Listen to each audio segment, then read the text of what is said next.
Histrology Show. I'm your host and novice historian, Gwen. And I'm Lindsay Roth. I am a licensed therapist and unlicensed astrologer.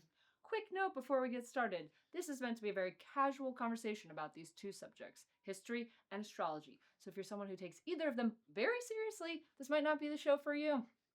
Thanks, Gwen. Indeed, there are limits to the observable universe, and nothing's real. That's right. With that, let's get started. Yes. Hey everybody, Editing Gwen here. I just wanted to give you a heads up that in the later half of this episode, our audio starts to sound a little funky. I think our neighbor was maybe washing something on his driveway with a hose, and so I tried to clean it up as best as I could, but it definitely fluctuates between sounding normal and sounding just a little bit weird. Please forgive us. We are not joking when we say that we are literally just two girls in a garage. So, okay, great. Thanks. Today, we are talking about somebody who is kind of silly, kind of clever, definitely very charming. He's somebody who shined a very bright light that many people were attracted to. He's known as one of the kings of the 60s counterculture movement and started pretty much the biggest American rock band of all time. Probably. Yeah. Safe to say. Yeah. So we are talking about none other than competent musician and tie salesman, Jerry Garcia. I bet you didn't know that, did you? He wasn't really a tie salesman, but he was tie salesman adjacent. We'll get there. Okay, he could probably sell anything to anyone. Yep. I didn't see any tie specific. I also thought you meant the ethnicity for a second, and I got concerned. No, he's very white. Okay. Yeah. And he never wore a tie. Yes. But don't have that vision. Okay. Anyway. Cool. He's a complex dude. He is. I'm very excited to talk about none other than Jerry Garcia. So, born August 1st, 1942 at 12:05 p.m. in San Francisco, California, making his big three. So he is a Leo sun through and through, Yes. an Aries moon, and then a Libra rising. Wow. The balance coming in there. He has, so all of the planets were like visible when he was born. Wow. Like nothing's below the horizon line except his moon, which we'll get into. Oh, I'm already learning. I'm learning about astrology because I understand how this fits into his life perfectly now. Especially when you say Libra rising, because I think it's very obvious that he was a Leo. Like, people were just so attracted to him, and he's just so the center of attention and just like on a stage. Yes. That's what he was doing. But the Libra rising, when we talk about like his interviews and the answers he would give. Weaponized indecisiveness. Yes. Yeah. Yes, definitely. Yeah. So let's start at the beginning, though. Okay. We'll give you a hard one not to Yeah. jump ahead and be all over the place, much like a jam itself, maybe. But we're going to try and stay true to the path. I do want to say, though, like right off the bat, in case you are somebody who is just a Jerry Garcia fan or a Grateful Dead fan and you've never listened to our show before, this is not going to be a history of the Grateful Dead because we try to keep it under an hour. Yeah. So we're going to really be focusing on just Jerry himself, and I am going to gloss over a lot of those details because we just simply do not have the time. Yeah. So just, if you're looking for that, that's not what's happening here today. And you guys probably already know those things because you're kind of scary. Yeah, and this is more geared toward people who only know like the icon, Jerry Garcia, and we're gonna maybe peel back the layer, the front layer a little bit, and try to know the story on a deeper level, and break down some of the iconography of him. I think. Yes. So that's what we're doing today. So, Jerry was the second son of Jose or Joe Garcia and Ruth or Bobby Garcia. And Joe, his father, was a musician in his own right, but he actually wasn't allowed to be a professional musician because he got kicked out of the musicians union for potentially moonlighting and or not paying musicians, like allowing musicians to play even though they weren't getting paid on the bill. Okay. It could have been nefarious. It could have not. It could have just been like a musical thing. Who knows? But he wasn't able to make a living that way after a while. And so he ended up owning a bar in downtown San Francisco.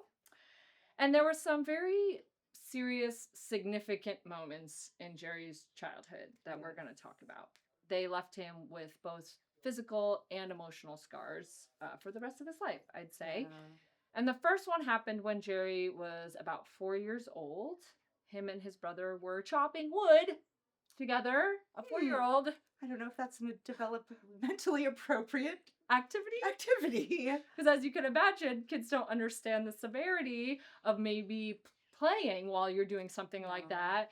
And Jerry's brother actually chopped off a good chunk of his middle finger. Yeah. And this would be on his right hand, his strumming hand.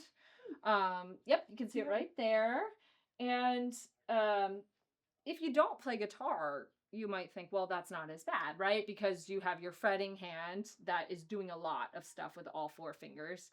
And then this hand just strums. However, Jerry would become famously known for his picking style, which is when you take your fingers and you pluck at the strings. You don't strum all of the strings. And he also was a famous banjo player, which is that's all you do with the banjo is pick at the strings. And so Jerry really never mentions his finger loss as being a obstacle that he had to overcome, but we can imagine it definitely affected his music playing. And then just the early wound of losing a part of your body. Like, not everyone has that happen. It must be wild. Yeah. Yeah, and I don't think he was really young. He doesn't state it as like a traumatic thing at all. He's kind of playful with it. Anytime people brought it up, he was like, well, I got a lot of mileage out of it as a kid because people were really, kids want to see it. They want to see things like that. They're curious. So that's how he would always bring it up. Jerry Garcia, shocker, surprise, spoiler alert, is one of the greatest guitarists of all time, right? Like he's known as one of the greatest guitarists of all time. And he's, I think, the only one who doesn't have a finger. Okay. If there's anyone else that you know of, let me know. But pretty impressive what he's able to do despite that. Yeah, he could have gone into a different instrument. Could have done anything. Yeah, interesting. Could have done, anything. Didn't even have to, Anyway, so that was a thing that happened around the age of 4. And a year later, tragedy struck the Garcia household when they were on a camping trip and his father, Joe, actually died. He drowned in a fly fishing accident, which was crazy when I read it because I always imagine fly fishing as like some peaceful event. Like, just, like chilling with your boots on. Yeah, in like a not so serious river. It seems kind of relaxed. However, I guess there was just a really strong undercurrent, and clearly I just know nothing about fly fishing because I guess his foot or his leg got stuck under a rock. It kind of rolled under a rock. Oh my goodness, that's all it takes. Swept up into the undercurrent. Okay. And he drowned. Wow.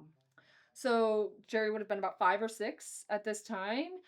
The police reports don't mention him at all. They don't mention Jerry at all. However, he claims to have been there and to have seen it. Okay. And so this is it's kind of a conflict, but not really. Like, he was maybe there or he wasn't, but he believes he was there and he believes that he saw it. Yeah. Right? So whether it's a false memory or not, his brain probably doesn't know the difference. Yeah, and his psyche doesn't for sure. Exactly.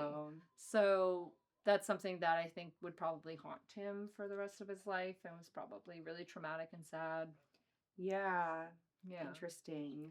What intense karma to be hit with immediately. Yeah, so young. Yeah. So young. And to make matters worse, or I don't know if it's worse, but it's just, after this happened, his mom was having a tough time, and so they were sent off to live with his grandparents. Okay. Which is maybe not a worse thing. Maybe that was for the best.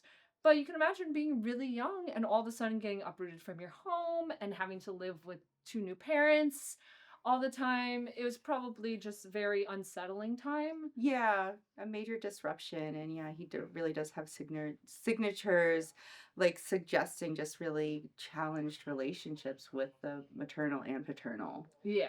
Kind of out there all alone. Yeah. So I think it was kind of an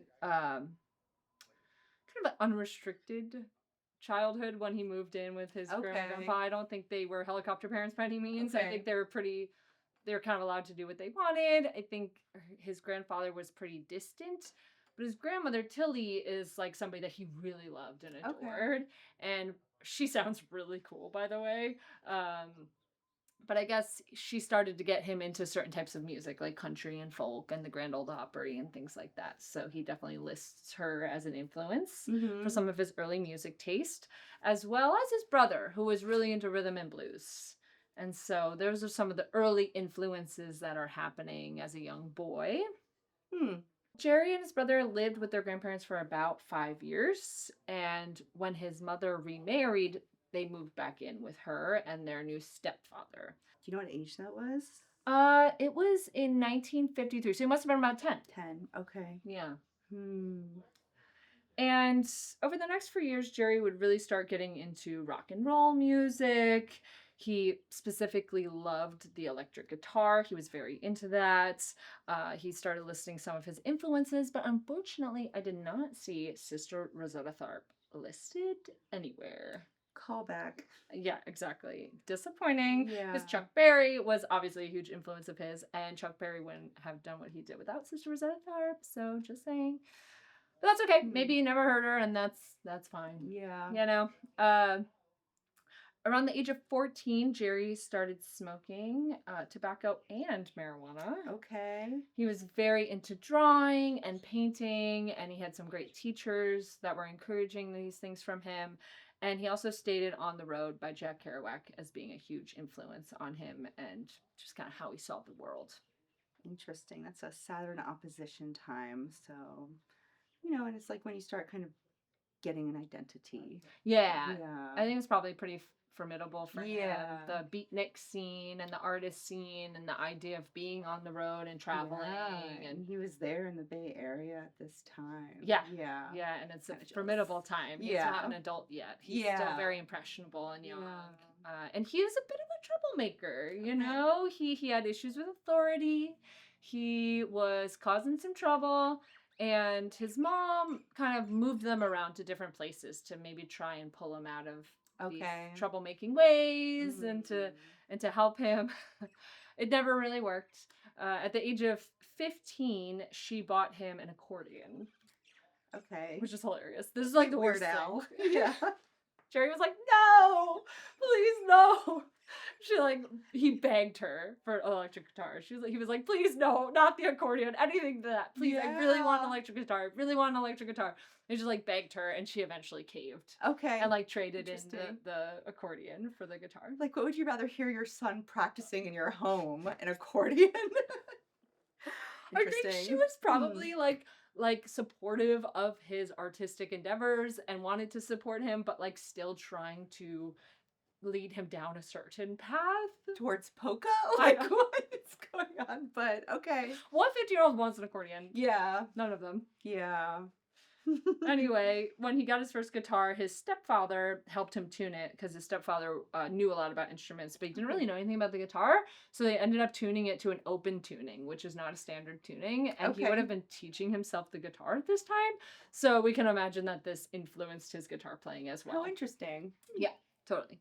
He probably just became very, it taught him a different perspective, and he probably just learned a lot about how the guitar works. Cool. Especially after somebody was like, why are you doing this? Actually, it should be tuned this way. He's like, whoa.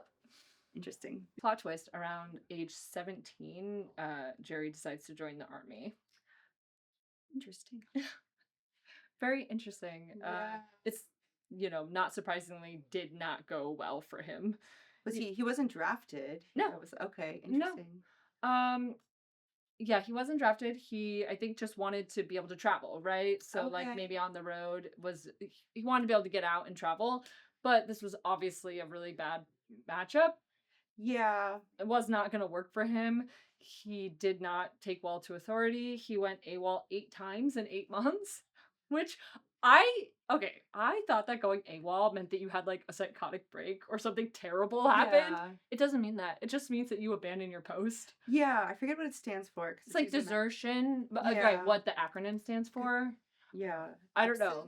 Without official leave. Okay, so he just like went on a walkabout. Yeah, he was like, I'm gonna go into town now. Get some pop and yeah.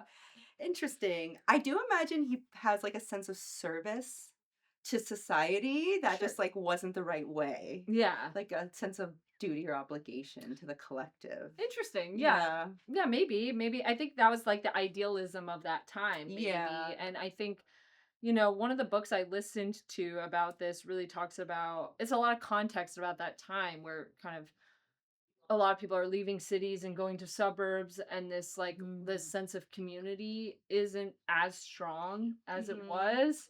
But he's obviously a young person and trying to find family and life in these other places. The army wasn't going to work for him because there's too many rules. It's very army.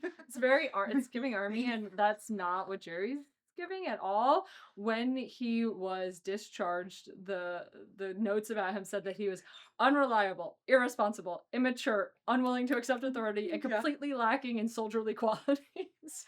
Thank God. Actually, already in the story, like rejection is God's protection. Like if you're getting rejected or failing at something in your life right now, thank goodness. Yeah, it's happening for you. Jerry Garcia could have been a soldier his whole life, and where would we be if that happened? Yeah.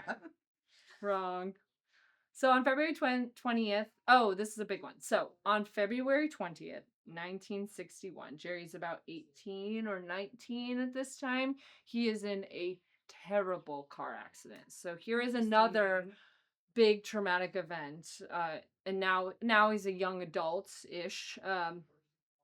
But him and three friends were in a car. He was not driving, but the person who was going about 90 miles an hour. They went around a corner, they hit a guardrail and sent the car spinning. Jerry flew through the windshield. He flew out of his shoes.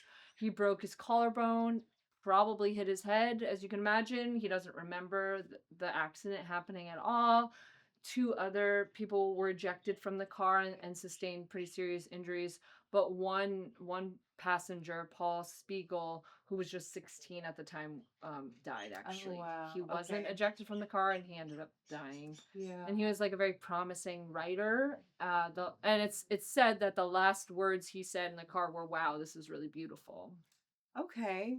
So you can imagine like speeding down a road in Sure. Northern California, You've been and you're just there. like, you're young and you're with all these cool people, and all of a sudden you're just like, wow, this is gorgeous. And then your life is just over. Yeah. So shout out to Paul. Don't know much about you, guy, but needed to throw you in there because this was another traumatic event for Jerry. People tend to have like major survivor's guilt after that. Yeah. Well, it was a major moment for Jerry. He said that this is the moment where his life started.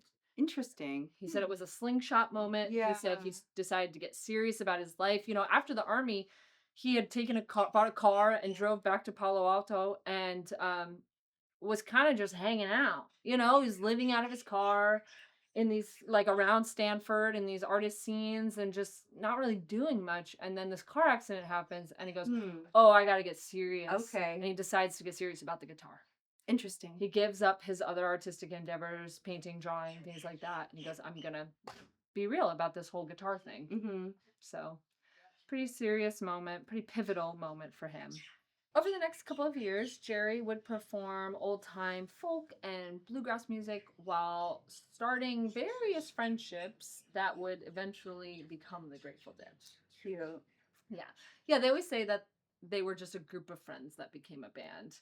Although I think what's important to note about this time, again, not going into how it all formed and happened, I think what's important to note is that Jerry says they were just a group of friends that became a band, but I think he was kind of pulling the strings a little bit. Okay. I think he was the one who was encouraging it to happen.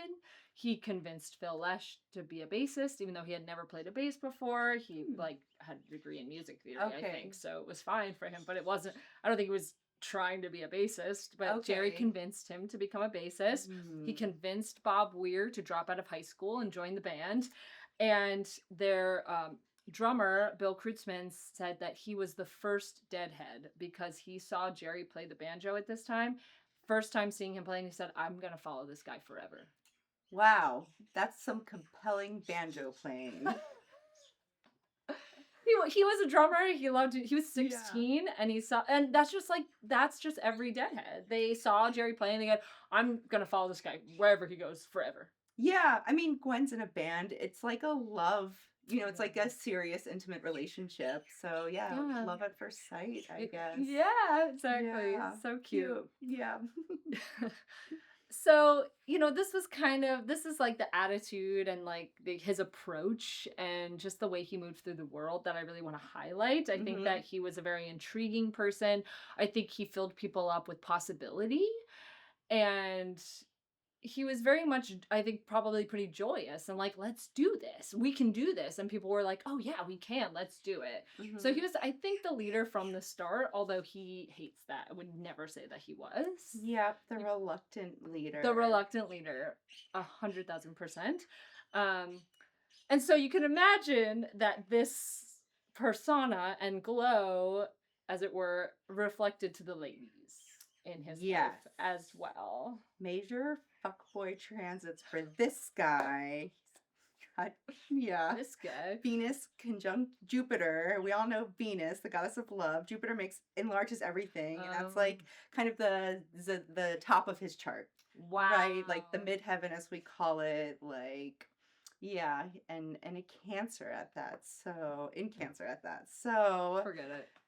I imagine he's got this like playboy exterior, but maybe a little more vulnerable than he might let on to the ladies. I think that this is my take on Jerry. I think he suffered from Peter Pan syndrome. Okay. Yeah. Yeah. So I'm thinking of anyone who loves Grateful Dead.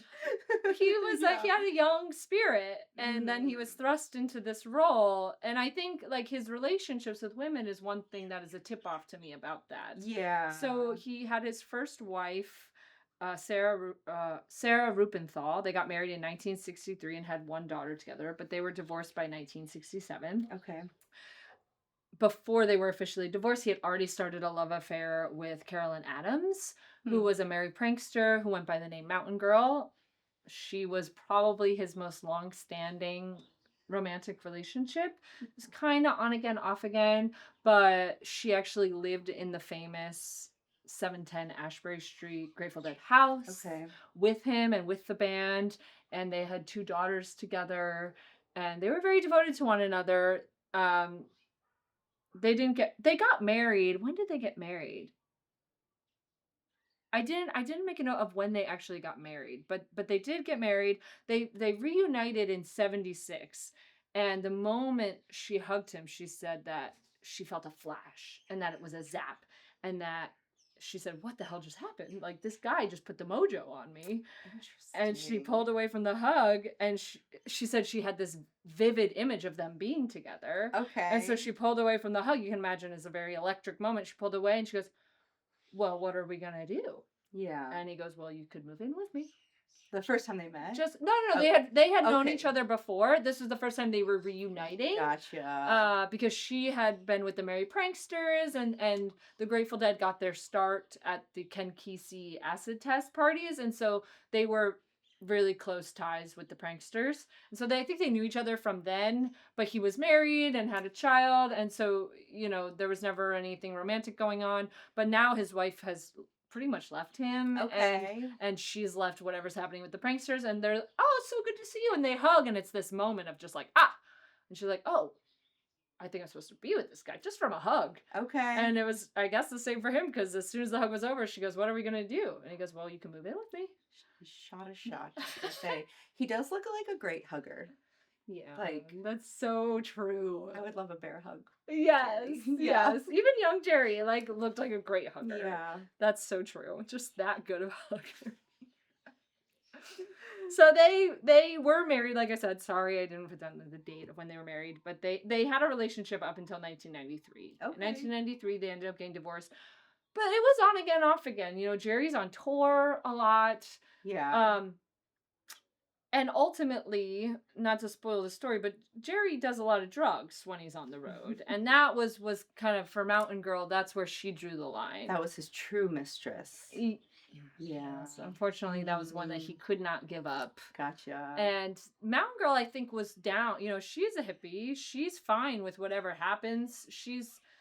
He's on the road, maybe having affairs, all this kinds of stuff. But it was the drugs for her that were like the final straw.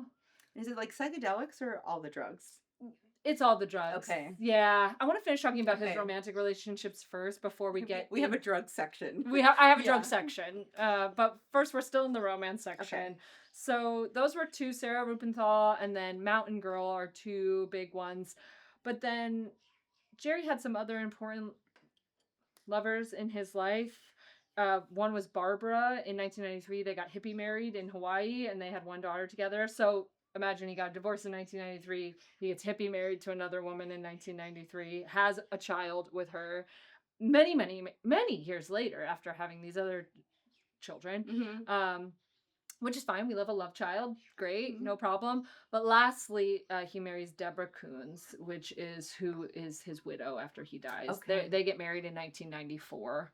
And so they're married Wow, for it's about busy. a year. He's a few years for that guy. Yeah. Yeah, and that's what I think. Like, these are my tip-offs. So my tip-offs of him having Peter Pan syndrome and really struggling at the Mhm. end, maybe. Not to... By the way, I'm not saying anything bad about Deborah or anything like that. They had a fling in the 70s. So this was, again, all of these lovers that he had were on again, off again for many decades, right? Or they had a fling and then they came back into his life. So the more love, the better, in my opinion. Cute, though, and that's such a Cancer energy, right? Mhm. Like it's so intimate and nurturing and tender. If he had like Gemini there, he'd be like a total slut.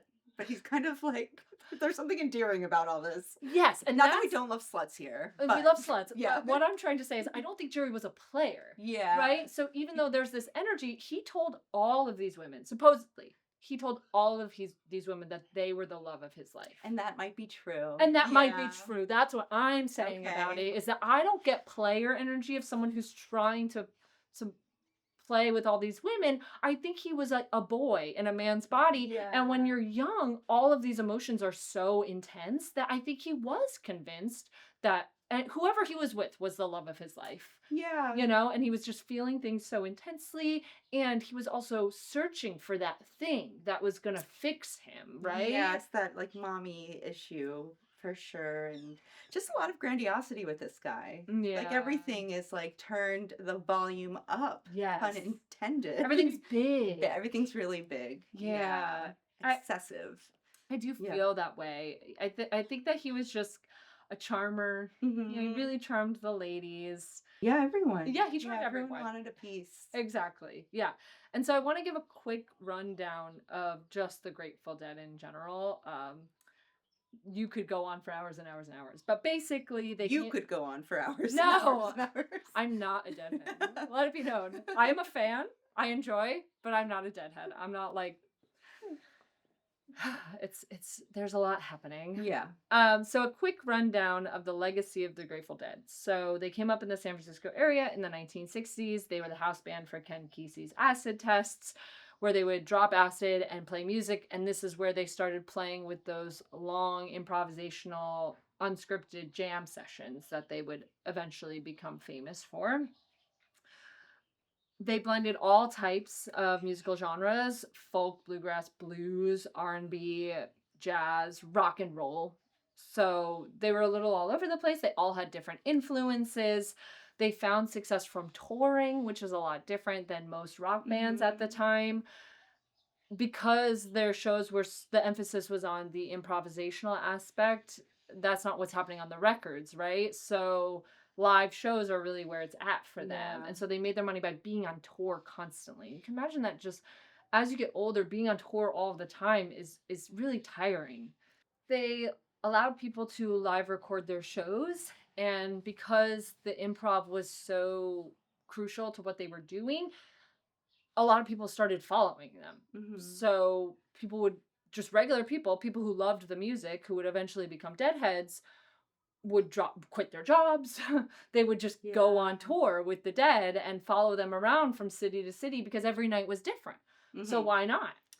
Yeah. It sounds like quite a party. Yeah. And the community of Deadheads and the Grateful Dead and this kind of traveling circus that went around with them became just as iconic as the Dead themselves. Yes, I'm actually far more familiar with that than their actual music. Right. Yeah, I heard someone say like the Grateful Dead music sounds like the Grateful Dead. Like they really are a genre unto themselves. Yeah, I would Yeah. say that they're very bluesy. They have a lot of these folk influences, especially early on. And they started kind of like a lot of folk tradition is like cover band, right? It's like these old songs that have been passed down, and then you kind Yeah. of put your new spin on them. Yeah. But there was lots of different influences, and then truly Grateful Dead music and jam music in general would not exist without acid. Yes. It cannot, be understated. Acid is Who what makes has it. the time? Yeah. People who have no perception of time. Yeah, exactly. Yes. Exactly. Pure presence. Pure presence. Exactly. Because they're doing this for like days in a row. It's impressive. For months in a row. You know, they're doing some this. people years. Yeah. We're broadcasting from Hawaii where people followed Jerry Garcia too. Yes. So they went everywhere. Yeah. Yeah. They went to the pyramids. People followed them there. Wow. I'm a jam band person. I'm more of an freak myself. Humphreys McGee, let's go. I went to Morocco to see them last year. This is just a part of jam band culture. Like, I would go every single night because why wouldn't I? Like, every show is unique and different. So why wouldn't I see as many shows as possible? Yeah, it's like familiar but different. Yes. Which we love as humans. Yeah. It's perfect. It's hitting all of these really good spots in your brain, I feel like. But most importantly, like you said, like the iconography of the deadheads and the culture is what has survived the test of time. And they really took the spirit of the 60s and the hippie counterculture movement that was happening, and they brought it into the 70s, brought it into the 80s when all of the Reaganomics shit was happening. Yeah, true. They endured that. Yes. I mean, in the 90s. Into the 90s. Sewing little teddy bears on my backpack, not even knowing what they represented. Right, Just because it looked hippie and cool. Yeah. So that's their legacy, like even to today. You know, they've kept this subculture alive. Sure, it has boundaries and it's very specific, but they were the ones who were able to usher it into later decades when not much of this stuff is happening in the pop culture. No. And the reason they're such icons of this counterculture movement is because of their affiliation with LSD. Okay. Right? Jerry's face actually occurred in in a Nixon campaign. They had like a Nixon commercial about the youth. Okay. And it's like one of the first images is just of Jerry's face smiling, like like just himself. And they're like, sure, the youth has its, outliers, but I believe in the youth today. Okay. He's like the anti-establishment. He's anti-establishment. Yeah, the 60s counterculture. Okay. Yes. So just his face and his imagery is stirring up those emotions. It wasn't like a smear or hate ad at all. It was very brief, like, of him as the symbol of the fringes of youth culture. Yeah. And then it moved right on to this very positive message of like, I believe in the youth today, and this is how we need to invest in them, and da-da-da-da-da. But it just goes to show that, like, that he is one of the most iconic images of that scene. Yeah. And what was happening. So, yeah, they're really intertwined with LSD, but that is not the only drug that was happening here, people. Okay? And this is something that I think is maybe hard for deadheads to reconcile with, and for other people, if they don't know what Jerry was doing to reconcile with, when they find out later in life, it's really surprising because Jerry had a lot of addictions. Yeah. He was a chain smoker. He started smoking Persian. That's how he got into heroin or opioid use. Okay. Persian was like a smokable heroin in the 70s. The good old days. Sorry. A lot's changed since then. Thanks, Nixon. Yeah. I mean, Nixon, I guess he was right in one respect in terms of him and the drugs that were happening. By the 80s, he's sporting a pretty serious cocaine habit. And who didn't? Those were the good old days for sure. Yeah. And heroin, and he eventually gets arrested for heroin and possession. And I think that was a scary moment for people because they were like, wait, what? The government loves to do that, though, for like it probably made him quite vulnerable to that. Yeah, I don't think. But he also probably had heroin. No, he definitely had heroin. Yeah. He was an addict. Yeah.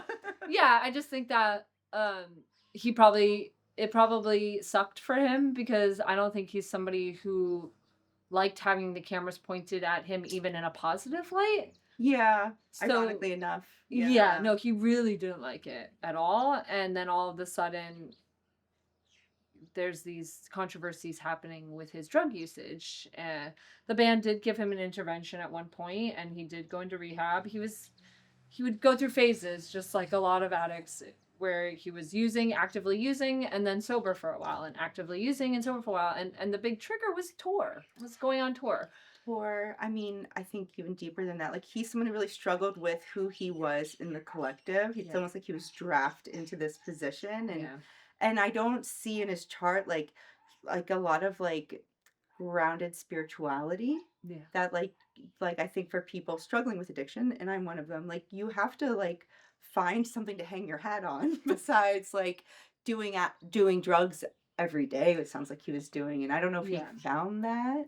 I don't know, and I think that that's what hurts the most. Yeah. Because you would think the music would be it. The music, the fans, the community. Yeah. Like, yeah, again, he had so much abundance, but then almost nothing too. Yeah, exactly. And it just wasn't grounded. He could have used a little more of a grounded thing happening. Very extreme person, very ungrounded. Yeah. That's just, I mean, and that's why we love him. Yeah. He really Not everyone's supposed to be stable and grounded, you know? Right. And musicians are famously not that. Artists are famously not that. Yeah. But it's sad because it's just sad. You know, the touring schedule was grueling. When he was sporting his habits, it was up to, I think, like $700 a day or something like that. And so guess what? He was also on tour with the Jerry Garcia band. He was also doing side projects. So it's not even just the Dead tour, which I'm sure was grueling enough. He's also doing all this other stuff to support these habits. And it just really is sad, you know, that the tour, the thing that was so integral to the Grateful Dead and to how they operated in the world, is probably the thing that was making it hard to not get back on drugs, because you need some comfort. Yeah, comfort, stability. I mean, again, even like just really challenging relationship with the moon, right? And so like the home, the mother, and it's so interesting you mentioned like he was moved around a lot as a kid. That's so disruptive to people. Yeah, we aren't really, I mean, migrant people. Yeah, no, especially when you're young. Some stability. Or in the context of this society, it's very isolating. Totally. Yeah. Even if you're surrounded with millions of people who are obsessed with you. Yeah, and we are going to talk about that, about his role and how uncomfortable he felt in it. But first, I just want to talk about these issues that were causing issues with his body, right? So many years of drug use. He loved junk food. He wasn't exercising. He was very hard on his body. He ended up developing diabetes. Okay. He went into a diabetic coma in 1986. He woke up 5 days later, and his first words were, "I'm not Beethoven." Which says something, in my opinion. He's either being super tongue-in-cheeky, or it could be both, right? There's a level of the truth in every joke, right? Yeah. He's saying, "I'm not Beethoven." Like, he was lifted up as this musical god. Yeah. And it made him really uncomfortable by all accounts. And so you should read about the trip he had in his coma. Okay. It sounds really intense and weird. We should make like an animation of what he says, actually. It hasn't already been done, which we are going to do it. Yeah. So after the coma, he had to relearn guitar. He had to relearn. Wow. And he said it came back pretty quick. You know, that's a lot of muscle memory. But he did have to. He's like, I had to run through everything at least once. Yeah. I had to tell my brain how to do it again. And so he was really motivated after that. You watch some of the interviews with him where he was like, oh, yeah, it was just kind of one of those wake-up moments of, oh, wow, look at all these things I haven't gotten done yet. I got to get these things done, you know? Classic Uranus opposition, 42 to 44. So interesting. Wow. Yeah, it really is. That's like the midlife crisis. Yeah, and it is usually about time, right? Like, what am I doing here? But yeah. And when you're young, you can get away with abusing your body in lots of ways. And then at a certain point, it's not cute and your body is not dropping these things as easily and recovering from them as easily as it once did. And so I think that was pretty hard for him. Yeah. Yeah. Interesting. So I think that there's obviously like a void that he's trying to fill via music, women, drugs. Hole in his soul. Yeah. Say again? A hole in his soul. Yeah, and I don't know if it ever gets filled fully for Jerry, which is sad. Despite all of this, people idolized him, despite him being a heroin addict, despite his unhealthy nature. People were still obsessed with him and idolized him, and this just made him really uncomfortable. He did not like authority. He did not want to be an authority figure for anybody. When you watch interviews with him, and people ask him something, if it makes him uncomfortable, he goes, "Oh, ugh." He kind of has these like visceral reactions where he's like, "Oh, I don't want to talk about that." But okay. And he never. This is what I was going to say about the Libra rising. He never firmly says.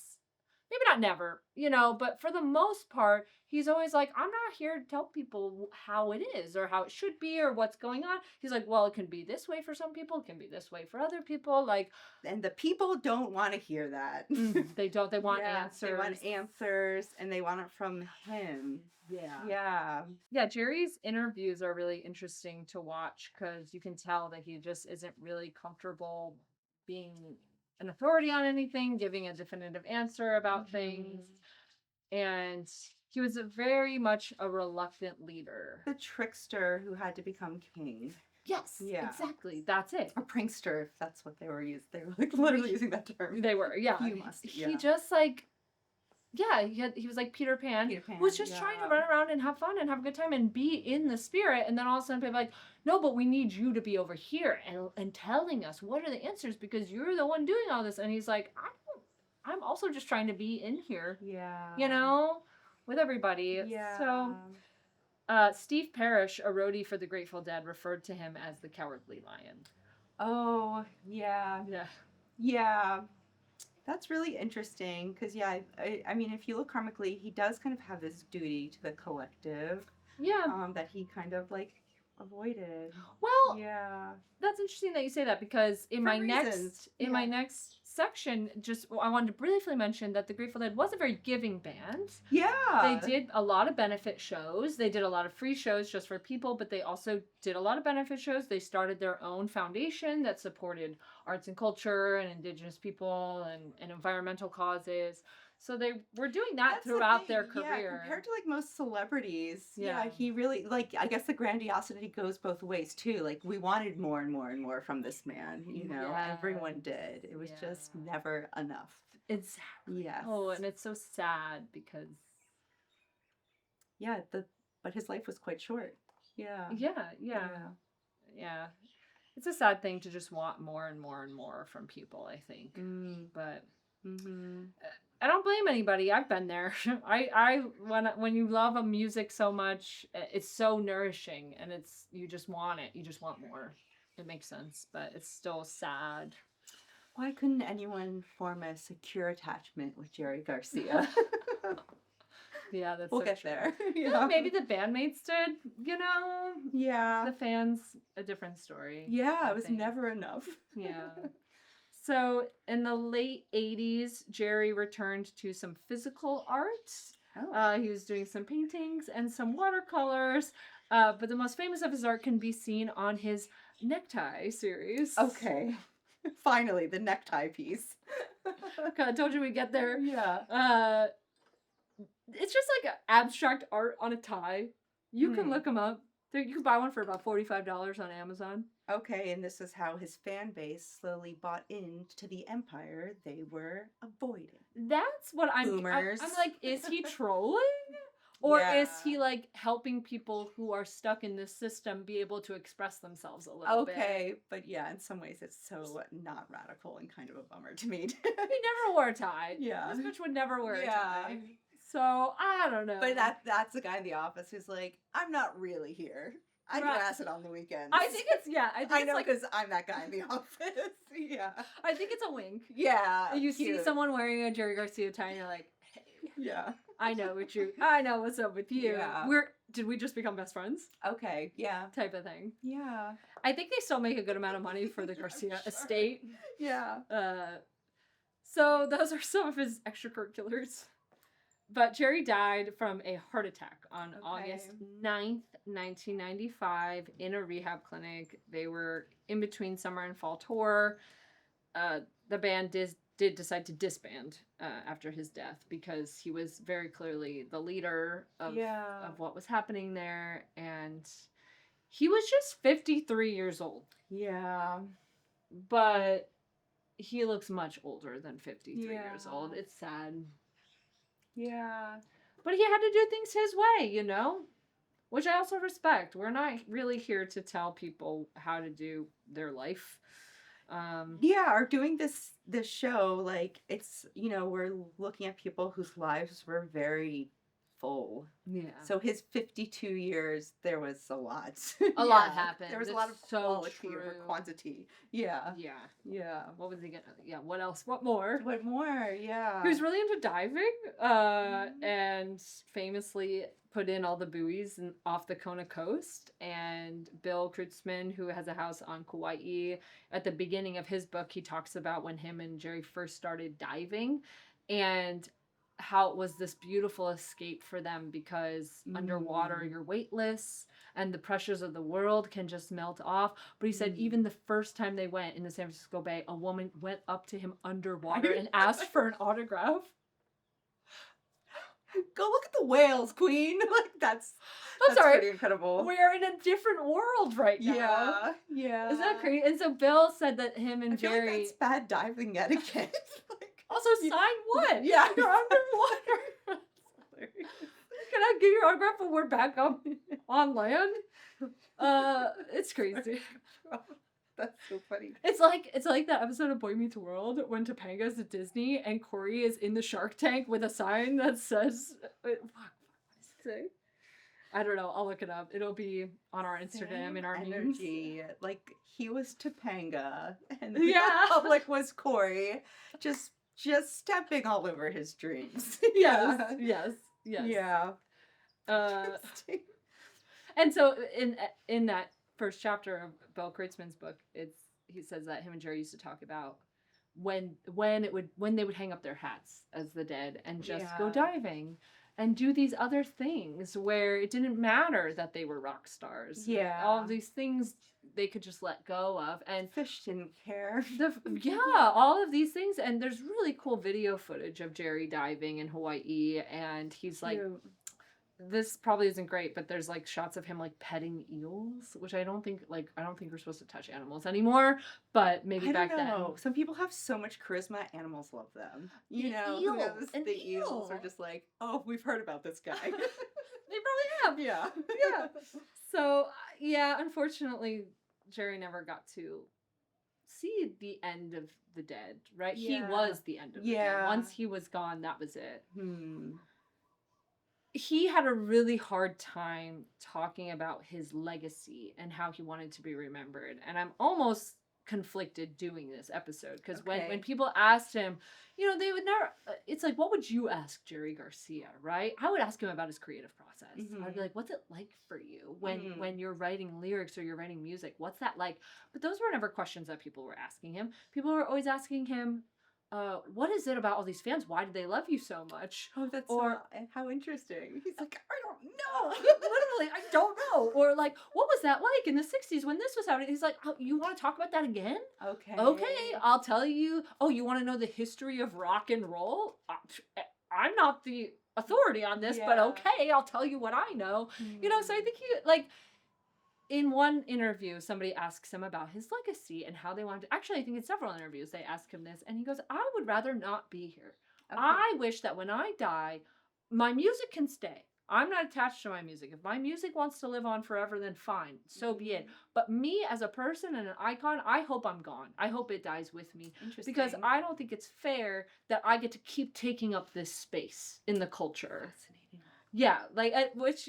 is a beautiful answer. Yeah. And feels right because now people are just always going to compare things to Jerry, right? You can't have Trey Anastasio play with the dead because people are just going to compare him to Jerry. Or John Mayer play with the dead because people are just going to compare him to Jerry.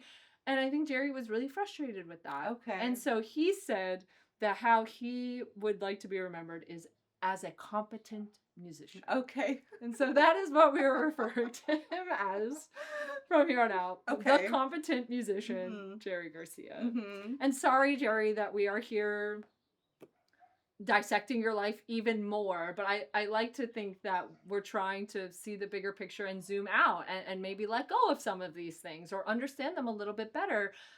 You know, when I was watching a lot of these interviews, the last interview Jerry ever gave, it was like really intense because I think he was on something. I think he was pretty. Sounds likely. I think he was high, and I was like, man, this is really hard to watch. This is hard to watch. It's not as charismatic or as witty or as smart as a lot of his other interviews.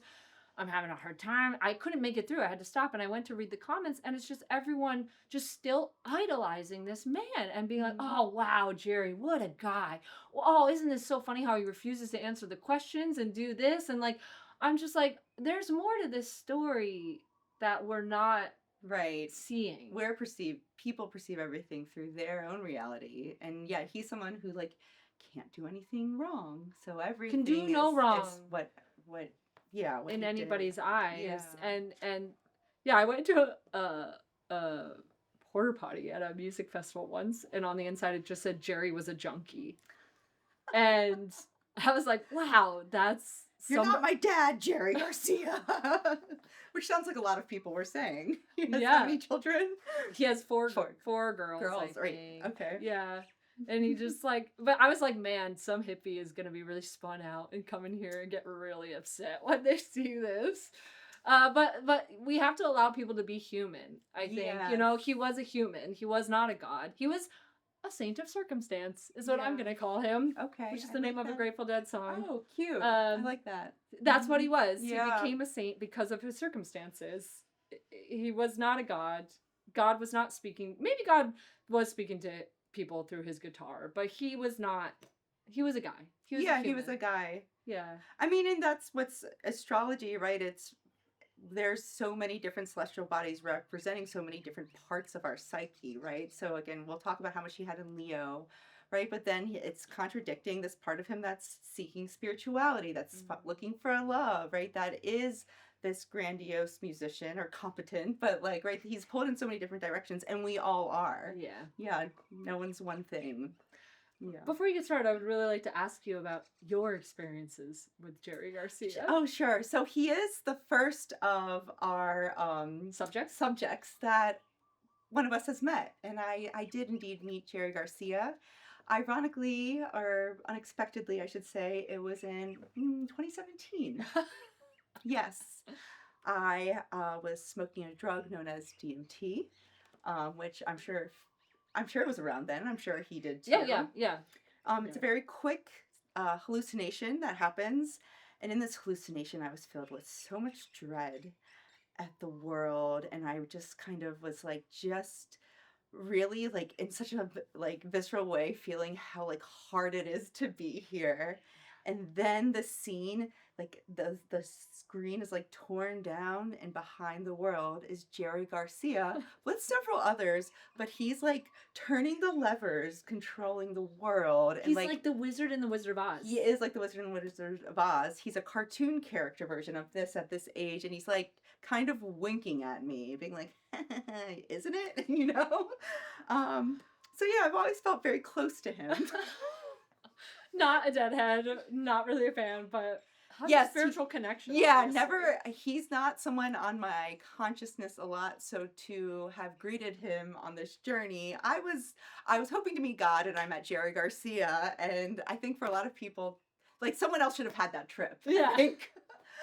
But it stuck with me. Yeah, I can imagine. It does. He did have this like playful energy that I think is fun. Like when you are somebody who has taken hallucinogenics, like I always loved being the babysitter for my friends on hallucinogenics because I have taken hallucinogenics before. I handle them pretty well, I like to think.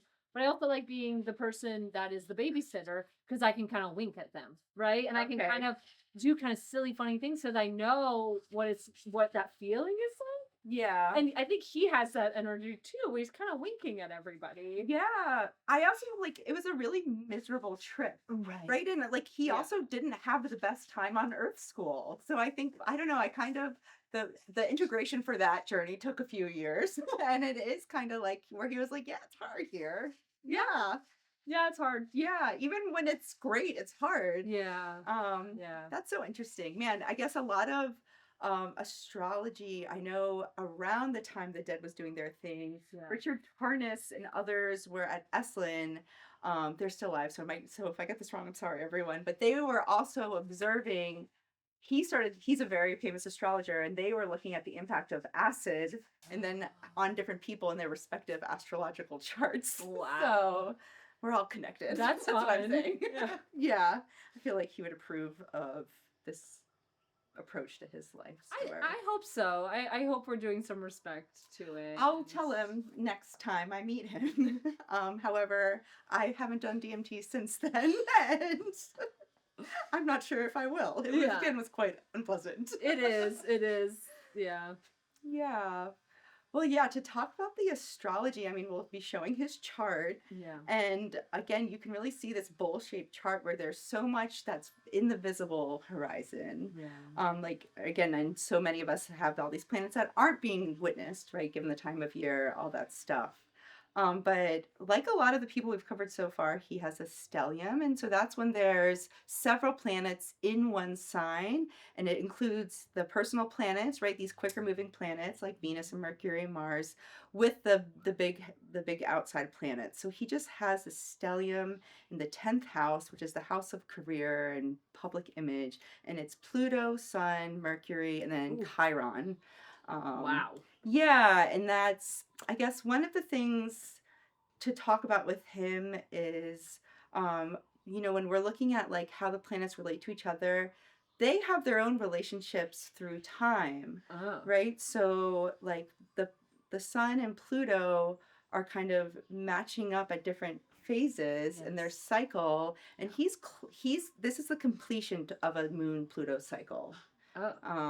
Yeah. And so this one, he's kind of like, you would expect some sort of familiarity with depth that Pluto offers, or the just kind of intensity that a Sun Pluto has. Yeah. And I went to Reddit to like look at the experiences of people with this. So there's a lot of famous people with this sign, but a lot of people who are just so polarizing. They're so charismatic and yet so cruel, or they just are like so passionate. Yeah. Yeah, they're just like they're just not middle path kind of folks. Yeah. They're not in the middle of the road. Yeah, and then it's interesting just to jump to like his Venus-Jupiter thing going on, his little fuckboy signature.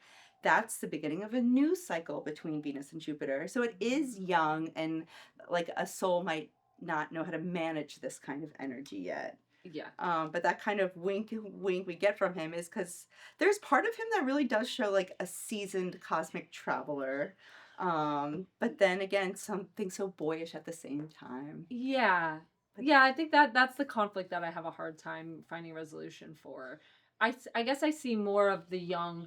I think there's something about people who are also really evolved spiritually. It's almost like it's a cycle where it goes back to being young again. Yes. I mean, that's the thing. It's endless. Yeah. Right? And like, so yeah, there's such, I mean, when you think of like wise teachers like Ram Dass, so playful and youthful and like, but yeah, and he was in the shadow of that. Like, I do think, again, there's like the cowardly lion is so powerful because there was so much he was kind of naturally given that, yeah, it seemed like he was just like, I don't want to do this again, or like, again, there was such an expectation of him. Yeah, and I'm not saying he was like bad for that. It's just, yeah, we all play our parts differently. But the more we do this show, I'm like, gosh, people really cast into these roles sometimes. Yeah. Yeah. So is it the stellium? The stellium is what a lot of famous people have, or people in the public eye. Yeah. And Yeah. again, it's kind of like people who are really like the voice of a generation, Mm, right? This connection with their personal and then the macro level. right. And then especially Chiron there, and it's this asteroid kind of mediating the inner planets and outer planets. It's usually where it's like this beautiful paradox of our greatest wound being our greatest gift, and Yeah. people with that Chiron and Leo like are like stop looking at me, but everyone wants to look at them. And it's like, and so they have this, that's the wounded healer, right? They're kind of Yeah. giving this kind of what's the right word? I don't know, this like thing for people to delight in, but I'm not sure if they're enjoying themselves. Yeah. Spectacle, that's what I want to say. Spectacle. Yeah, and a lot of people I talk to with that like feel really objectified, or yeah, they just feel kind of like almost paranoid. But we get so Yeah. much from them. We want to Yes. see them shine. Yeah. Yeah, and his soul dispositor is the sun, and that's like fancy astrologer talk. Just Yeah, I've like never heard that term before. yeah, dispositor is you can trace the rulership of each sign, each planet through their signs, right? Like Leo is ruled by the sun, Yes. right? And Pluto by Scorpio, right? And Yes. so you kind of connect the dots based Right. on like where everything is in his chart. And a lot of people have several different dispositors, Mm. but his everything goes back to the sun. Wow. Like he is just the sun, like Yeah. shining endlessly. We all take. We're like moths. Yeah, We're we like are moths moth to the flame. flame. It's interesting. The sun rules the heart, and it's interesting he died that way. Yeah. There's interesting like literal rulerships that manifest in astrology. Like Gemini rules the fingers, and so and he has Uranus there, which is like sudden things happening. Oh yeah. And like again, it's like a planet of like individuality and rebellion. So it's like so interesting that like that's so such a part of the story. Yeah. And how it manifests for him. Let's see. We talked about the mommy issues, Chiron. He is like himself a wounded healer. He is. I think maybe I don't know. I guess there are healers who have never been wounded, but sometimes it helps to be wounded to we help. all have been wounded. Like, Yeah. that's the thing. But yeah, it does. You get insight. You get insight, yeah. And he's wounded, but he's giving people a lot of healing through his work, through his music. Yeah, almost a self sacrifice. Yeah, I think it probably felt that way. Which at the age of like, I don't have capacity for this. Like, I don't know, again doing this show, it's like, gosh, we all have such a responsibility to play our part in the collective. Yeah. And that's not really emphasized anymore. Yeah. So yeah, I wonder what he would do if he was a millennial. He'd be like, I'm setting some boundaries. I'm taking some time for me, and I won't be touring for the next 30 years. Right. He might have lived till 70, but at what cost? It really like yeah, there's such like emphasis on individualism now as Mhm. opposed to back then where I think he just wanted to be a part of the collective. So that's why it Yeah. was hard. Everybody putting him like wanting him to be this shining, outstanding thing. And he's like, I'm also just a person here doing this, right? Yes. And I do think I'm getting really tired of this individualistic mindset. I don't think it's Yeah. going to work for us anymore. I really think we need to turn back to community. Like the community is what makes things special. The community is what made the Grateful Dead exciting and special.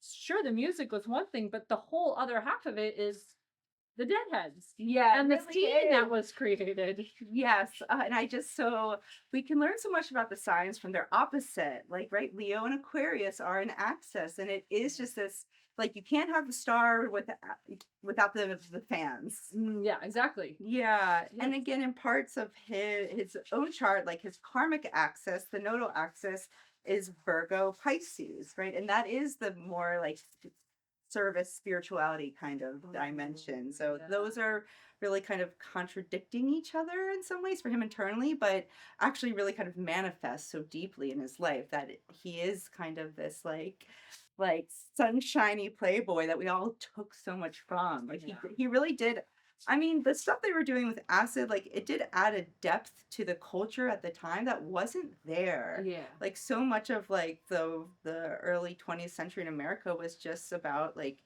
building the consumerism, building the empire. Everyone's, like, just so devastated from all the wars. Like, no one's thinking deeply about reality because they can't afford to. And the hippies really did that, even if they're annoying sometimes. Yeah. And cliche and all those things. Yeah. Yeah, and yeah, so like we always look at the outer planets too for these generational transits, and he has Saturn conjunct Uranus in Gemini in his house of inheritance. And I was noting like Queen Elizabeth had that sign, and right, your Uranus Saturn conjunction very much is a moment that's kind of like Saturn is consequences, it's rules, it's stability, and Uranus is this like wild and crazy radical. Yeah. And it is just kind of like the more things change, the more they stay the same. Like the extremeness of the time, but also how much like society co-ops itself, and he's selling ties at some point eventually. Yeah. You know. Yeah. And then in people's personal lives, it always really comes out as daddy issues, especially where he has it placed. Yeah. The ties get me. The ties, I know. Yeah. But yeah, there's a quote, I'm not sure if I said before, but especially for anyone with like a 12th house placement, which is where he has Neptune in the sign of Virgo. And then this Pisces South node he's dealing with is a Jungian quote that's the mystic swims in the water the madman drowns in. Ooh. And I think he got to be both, but Yeah. ultimately he drowned. He drowned, yeah. Yeah, he was just playing with such depth, kind of with so much silliness, and Yeah. it's not sustainable, but it's Yes. usually quite a spectacle. Yeah. Yeah, like it or not, he did leave behind a pretty serious legacy. Oh, totally. A big one.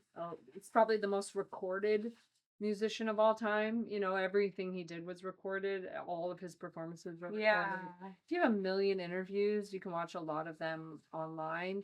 There's also even a lot of audio interviews. I didn't bother to listen to those because the quality is really bad. They need to go through the filter. Yeah. But yeah, there's just a lot there. Mm-hmm. Yeah. But yeah, what did I had to your point? Hoe, but really loved.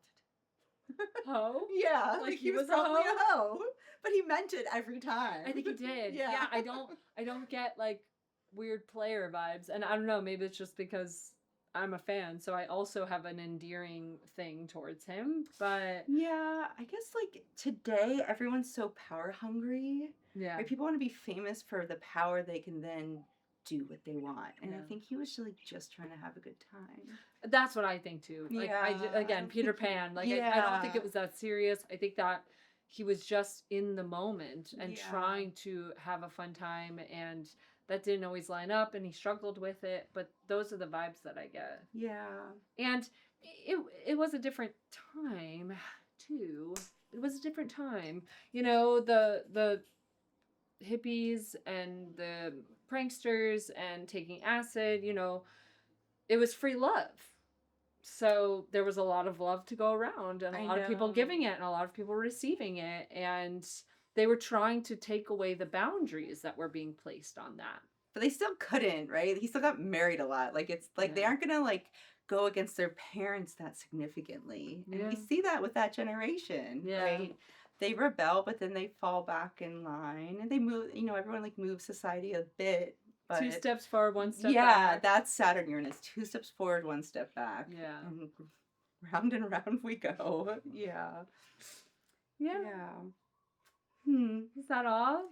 I mean, there's just so much to say about him, but yeah, I guess the final thing is that he just has a powerful chart, like the signs also are different. Like some are cardinal, that's like initiatory, some are mutable, and then I forget the third one. It's when they don't move. Yes, That's fixed. fixed signs. Thank you, Aquarius. I did it. Yeah. I was like, I'm one. Yeah. Yeah, he's so cardinal. And then he was born at the moon that was like almost full, right? So there was like, he had a lot to do. Yeah, he had a lot to do. He had a lot to do. Yeah. Yeah. So that's Jerry. That's Jerry. Thanks, But, bud. Leave a comment. I'll pass the message along next time I see him. Yeah, Bob Weir, Bob Weir just passed recently, but he was, you can watch some interviews with him about his grief process with Jerry, and he's like, I just don't really grieve that much because I still feel like he's around a lot. Yeah. Like, I'm still, like, when I play, I can hear him in my head. I can hear him talking to me, or I can, he shows up in my dreams and he's talking to me there. So, Interesting. I don't know. Yeah. Yeah, I wonder how many of our placements are like realized even after our death. Yeah. Because that like 12th house Neptune really speaks to that. Yeah, interesting. Yeah, maybe that's a ghost signature. I don't know. We'll keep Ooh. observing. Ooh. Yeah. Ooh, Jerry Garcia ghost. We're gonna have fun with the content creation on this one. It's gonna be really fun. He's just like, leave me alone. Literally, leave me alone. Yeah. Jerry, I see you as a human, buddy. I'm not idolizing you. He's like, I just want to transition, but everyone keeps calling me in with seances and merchandise and tattoos of my likeness. Literally just a girl. I'm literally just a competent musician. Period. That's what the competent musician, Jerry Garcia. Who are we doing next? That woman. Yes. President Corazon. She's new for both of us, so forgive us. Aquino. Yeah. Corazon Aquino. Yeah, the first female president of the Philippines. I'm very excited. We have not been to this part of the world yet. Yeah. We've been very America focused, kind of like celebrity focused, and so we're gonna go political. We are. For a moment. Yeah. Exciting. Yes, indeed. All right. It's So a sad story. But oh, I don't know. I haven't looked into it yet. Yeah. I haven't done my research yet. Sorry. But I'm excited. So let's see if I'm still excited or disappointed.